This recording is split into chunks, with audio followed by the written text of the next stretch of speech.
Marhaba. Right now we're going to talk about a structure called Ism al-Fa'il.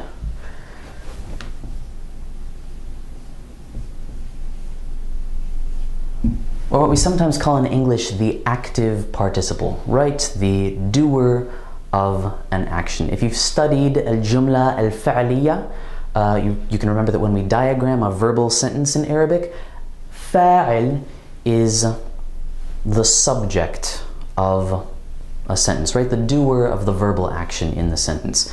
And in colloquial Arabic, and sometimes in formal Arabic too, we can actually use that wazn, right? That pattern of vowels and consonants, fa'il, with other verbs. We can use it in the place of a conjugated verb, right? We can take our root and substitute it in for fa, ayn, lam, to come up with a meaningful active participle. So let's take an example. For example, in formal Arabic, we might use the verb to live, the conjugated verb huwa. Let's say he lives.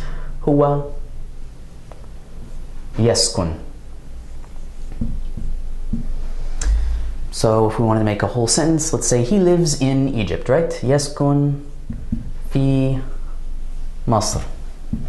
Now we could probably say that in Egyptian or Levantine dialect as well, but we might also hear this verb substituted out for an ism fa'il version of the same thing. Instead of saying huwa yaskun fi Masr with that conjugated verb, we would figure out what the root is, right? The judr, that tri-consonantal root, and in this case it's sin, kaf, nun, and then we would substitute those letters in for each of those placeholder letters, right? Fa, ayn, lam. So instead of saying huwa yaskun fi Masr, we could also say huwa sakin fi Masr. Literally what we're saying is he is a liver in Egypt, right?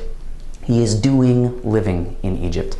Now since this is ism fa'il, right? It's an ism, it's a noun, right? We have a noun describing this verbal action, or what we think of as a verbal action taking place. And since it's a noun, if we want to refer to someone else, say a woman, instead of huwa, we might want to talk about a hiya. And in that case, we would need to make this ism fa'il agree in terms of gender, right? So if we were talking about a female or a woman, we would put that feminine marker, ta marbuta, on the end. So huwa ساكن في مصر هي ساكنة في مصر, right? She is a liver in Egypt. She's doing living in Egypt. And if we wanted to talk about a group of people, we would add that sound regular plural ending that we have in dialect. هم ساكنين في مصر, right? So let's take another example. Suppose that someone is sharing information with you that you happen already to be aware of, and this is tiresome to you, and you want to say, okay already, I know, right? We could use a conjugated verb. We could just say, أعرف. I know. Or, in Levantine or Masri dialect, we might choose to say, I would suppose I, as a man, I would say, all right, I am a knower, right? I know. And to do that again, we would isolate this root. We know that alif is part of the conjugated verb. So we would take our ayn, ra, fa, and pop them into the places of fa, ayn, lam here, right? And we would retain that vowel structure, that skeleton that we have. And I could just say, أنا عارف. I know, I am a knower of what you are telling me, so please do not waste my time, right? Or if you were a woman and you wanted to say that, أنا عارفة. Or maybe as a class, your instructor is telling you something that you already reviewed last week and you feel you have a grip on it, so you could all say, نحن عارفين. Right? They're pretty equivalent in meaning. Sometimes ism fa'il used this way in colloquial is a little bit closer to the kind of present continuous that we can use in English, right? I am going, I am seeing, I am living, as opposed to the simple present, I go, I see, I live. These are very much shades of gray, right? In Arabic, we're not concerned with those exact equivalencies so much, and they don't really, those precise shades of tense are not really something we can express as easily in formal Arabic, and we don't really need to.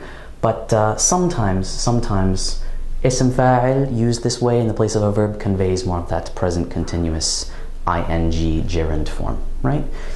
A couple of points before we finish up. First of all, ism fa'il is definitely not uniquely a colloquial structure. In fact, a lot of words that are used all the time in Fusha, formal Arabic, and dialects come from, are this form, are ism fa'il. For example, one that you might already know is talib, right? And again, we need to listen for that rhythmic stress, the music of the word talib, which comes from the root ta, lam, ba, which has to do with talib, right, means student, and ta, lam, ba, that root has to do with requesting or demanding, right? You're seeking information from someone. Or you might know the verb yaktub, to write, he writes, yaktub, and from the same root, kaf, ta, ba, we get the ism fa'il katib, which is the word that we see most often for a writer, right? Someone who writes novels or magazine articles, katib. Another point is that in all these examples we have used form 1 verbs, right? The simplest form. There are derived forms as well. If you go look at the videos on masdar, you'll see some of those forms written out in charts, and each of those derived forms has its own slightly different but fairly intuitive form of ism fa'il. That's not something you need to worry about controlling so much right now, but be aware as you learn more verbs and gain more control over them that any verb really can be put into this structure depending on the context and depending on the sentence. It is a possibility.